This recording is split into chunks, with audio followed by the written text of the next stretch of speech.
महाराज जी, जो बदला नहीं जा सकता उसे स्वीकार कैसे किया जाए और उसमें ही खुश रहना कैसे क्या नहीं बदला जा सकता? महाराज जी, जैसे जो चाहते हैं कि बच्चों के साथ जैसे ऐसा नहीं होना चाहिए, लेकिन फिर भी हो रहा है, देख करके दुख हो रहा है। लेकिन विचार बदला जा सकता है ना। दुख और सुख को अनुभव करने वाला विचार है। उसी विचार को यदि हम भगवत प्राण कर दें तो भारी से भारी दुख में भी हम सुख का अनुभव करेंगे। माना प्रारब्ध नहीं बदला जा सकता, विचार तो बदला जा सकता है। क्यों? और सुख और दुख विचार में है। दुख नहीं बदला जा सकता प्रारब्ध भोग का, लेकिन विचार तो बदला जा सकता है। अगर विचार हमारा भगवान में है तो फिर हमें दुख कैसे हो सकता है? आनंद समुद्र भगवान है। विचार हमारा शरीर में है और क्रियाओं में है, तब तो चाहे कोई स्वस्थ शरीर भी हो तो भी उसे दुख भोगता, चिंता, शोक, ये नाना प्रकार की उद्विग्नताएं, भय, विषाद, ये हट नहीं सकता। देहाभिमानी कभी इनसे नहीं हट सकता। कोई भले कोरी बात कहे मैं सुखी हूं, लेकिन हमारा शास्त्र कहता है, हमारे ब्रह्म ऋषियों ने कहा है, जब तक चित्त को भगवदाकार नहीं किया जा सकता तब तक चिंता, शोक, भय, उद्विग्न, विषाद इनसे नहीं बचा जा सकता। तो हम विचार तो बदल सकते हैं ना अपने, और वो विचार बदलने के लिए विवेक चाहिए, और विवेक मिलता है सत्संग में। बिन सत्संग विवेक न हुई, तो सत्संग मिला, विवेक हमारा जागृत हो रहा है, नाम जप करें तो हम सब कुछ बदल सकते हैं। हमारा मनुष्य जीवन कोई पशु जीवन है। परिस्थितियां आती हैं, परिस्थितियों को हम सुख भाव में परिवर्तित कर सकते हैं। अगर हम भगवान से न जुड़े हों तो अभी दुख है, दुख है। हमें पाई वर्ष दुख नहीं है, पाई भर दुख नहीं है, एकदम मस्त एकदम। क्योंकि हमारे प्रीतम, हमारे प्यारे प्राणनाथ प्रभु, उनका स्मरण, उनसे चित्त का जुड़ना, तो ये नाशवान शरीर का जो दुख सुख मान अपमान है ये व्याप्ता नहीं है। अगर चित्त भगवान में नहीं है तो लाख उपाय कर लो, लाख रुपया जमा कर लो, लाखों उन्नति की सब डिग्रियां ले लो, कुछ शांति नहीं मिलने वाली। गोस्वामी जी सरल भाषा में कह रहे, तब लगे कुशल न जीव कहूं, सपने हूं मन विश्राम, जब लगी भजत न राम कहूं, शोक धाम तज काम। शोकों का खजाना कामना, जब तक कामनाओं का त्याग करके जीव भगवान का भजन नहीं करता, तब लग कुशल न जीव को, सपने हूं मन विश्राम। स्वप्न में भी मन विश्राम को प्राप्त नहीं हो सकता। इसलिए आनंद की प्राप्ति, प्रसन्नता की प्राप्ति एकमात्र भगवान के नाम का चिंतन, रूप का चिंतन, लीला का चिंतन, गुणों का चिंतन, या समस्त चिंतनों को त्याग करके स्वरूप स्थिति, ज्ञान मार्ग, भक्ति मार्ग, योग मार्ग, ये स्थापित किए भगवान ने आनंद के लिए। तो हम ऐसा जो बदल नहीं सकते तो उसको हम विचार के द्वारा मंगल में बना सकते हैं। भारी से भारी दुख परिस्थिति भी हमें सच्चिदानंद भगवान के सुख से अलग नहीं कर सकती।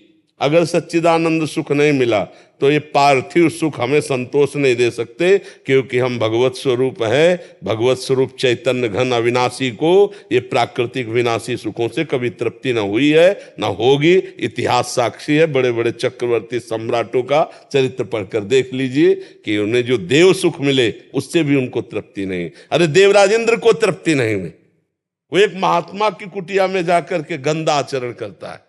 देवराजेंद्र होकर के गौतम ऋषि के आश्रम में जा, इतनी बड़ी सुख सुविधाएं, उसको तृप्ति मिली क्या? लोग सोचते हैं स्वर्ग जाएंगे, अप्सराएं। अरे स्वर्ग का स्वामी मृत्यु लोक के महात्मा की कुटिया में जाके गलत आचरण करने का प्रयास किया।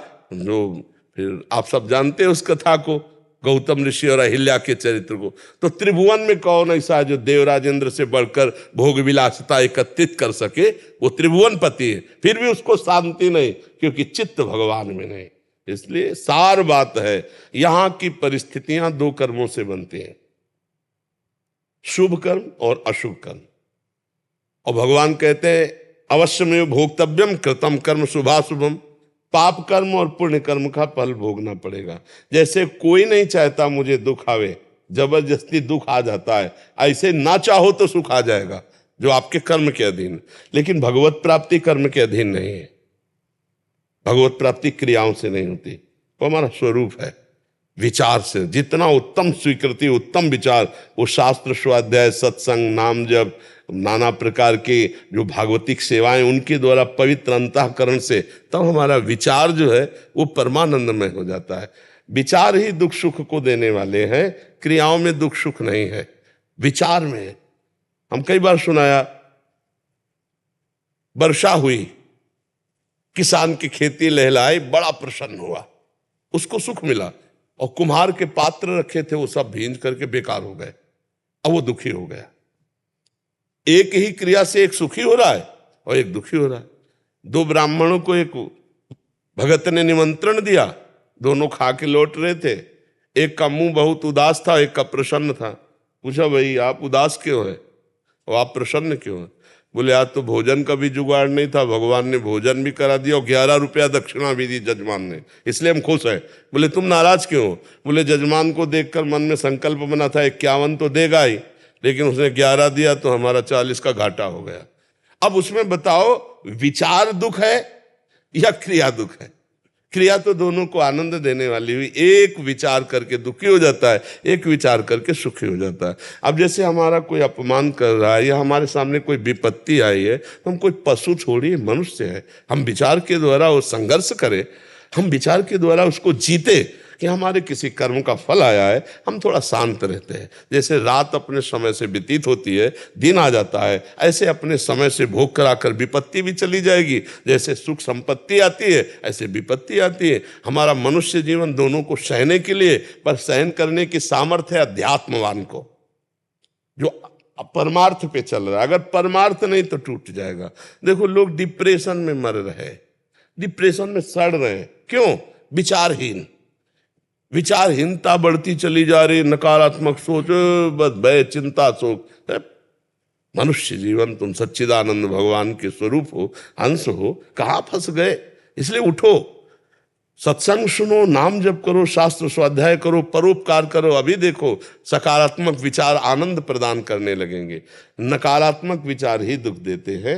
आप विचार करके बताओ, अगर आपका विचार सही है तो आप आनंदित हो, विचार नहीं तो आप, सब कुछ होने पर भी निगेटिव सोच आपको जलाती रहेगी।